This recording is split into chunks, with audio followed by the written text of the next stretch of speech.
Atenção! A história que você vai ouvir agora é cheia de reviravoltas, adrenalina, emoção e muito mais.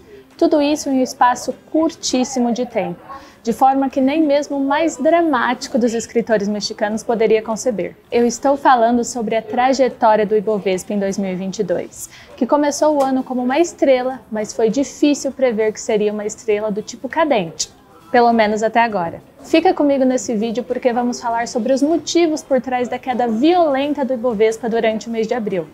Mas antes de continuar, já deixe o seu joinha, se inscreva no canal e ative o sininho de notificações para o YouTube entregar esse vídeo para cada vez mais pessoas. Na virada do ano, justo quando a gente estava esperando mais cuidado dos investidores, a bolsa entrou em disparada com a injeção massiva de dinheiro gringo no país. Nem mesmo a guerra na Ucrânia e a inflação comendo solta no mundo inteiro foram capazes de deter o índice. Num piscar de olhos, o Ibovespa tinha ganho 20 mil pontos em apenas 3 meses. Mas o sonho durou pouco.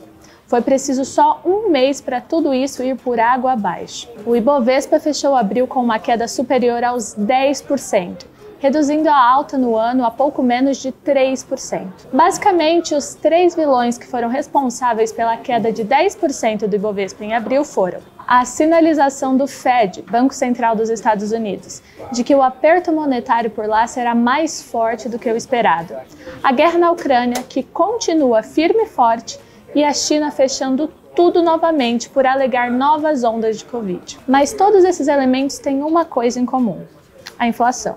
A guerra no leste europeu segue pressionando para cima o preço das commodities. Na China, por outro lado, os lockdowns atingem com tudo as cadeias produtivas, o que ajuda na disparada dos preços no mundo inteiro. Tudo isso em um momento em que os bancos centrais correm contra o tempo para evitar que o dragão inflacionário saia queimando tudo.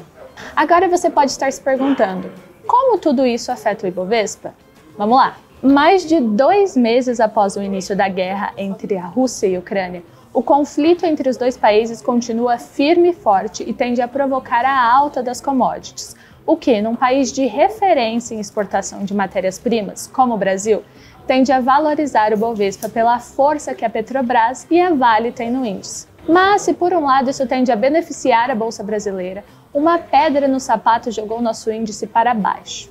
Isso porque a China, que é outro país forte em commodities e uma das maiores potências do mundo, está fazendo um efeito contrário nesses ativos com o lockdown imposto pelo governo devido a um dos piores surtos de Covid em 2 anos. Lockdown, como muita gente sabe, afeta em cheio a economia. E se tratando da China, está afetando o mundo inteiro, incluindo o Brasil, que tem relações comerciais fortes com o país. Cerca de 400 milhões de pessoas na China estão sob lockdown total ou parcial graças à política de Covid-0 no país. Juntas, as regiões com restrições representam 40% do PIB anual da segunda maior economia do mundo, cerca de 7,2 trilhões de dólares. Para você conseguir ter uma dimensão de tudo isso, eu vou falar sobre a cidade de Xangai. Com 25 milhões de habitantes, ela é um dos principais centros financeiros de fabricação e exportação da China e está fechada há mais ou menos um mês. O porto de Xangai, que movimentou mais de 20% do tráfego de carga chinês em 2021, está praticamente parado. Alimentos presos em containers sem acesso à refrigeração estão apodrecendo, enquanto a carga de entrada agora está presa nos terminais marítimos por uma média de 8 dias antes de ser transportada para outro lugar. Xangai produz cerca de 6% das exportações da China, e o lockdown está abalando ainda mais as cadeias de suprimento, que ainda nem tinham se recuperado completamente do choque durante a pandemia. Para analistas, o impacto na China é grande e os efeitos na economia global são bastante poderosos. Afinal, esse movimento tende a empurrar para cima a inflação, que já está solta no mundo inteiro.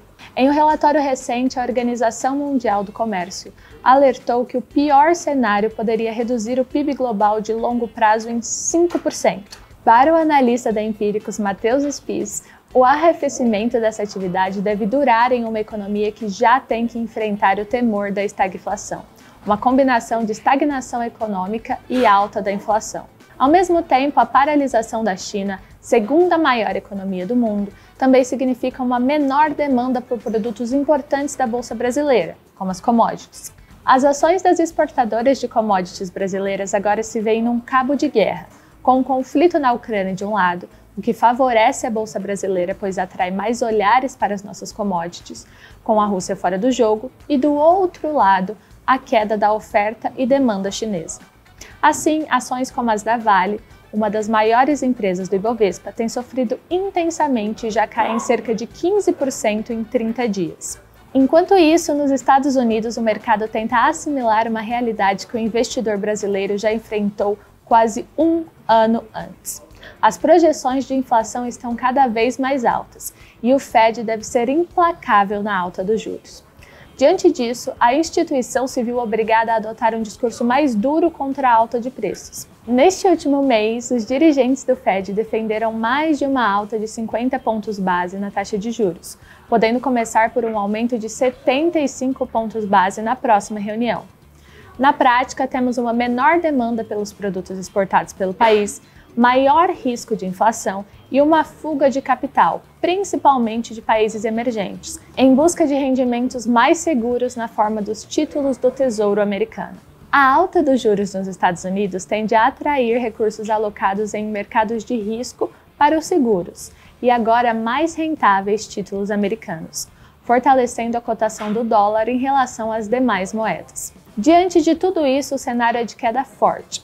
A entrada massiva de dinheiro gringo, que chegou a superar 65 bilhões de reais e fez a bolsa disparar no começo do ano, foi negativa em mais de 5 bilhões de reais em abril.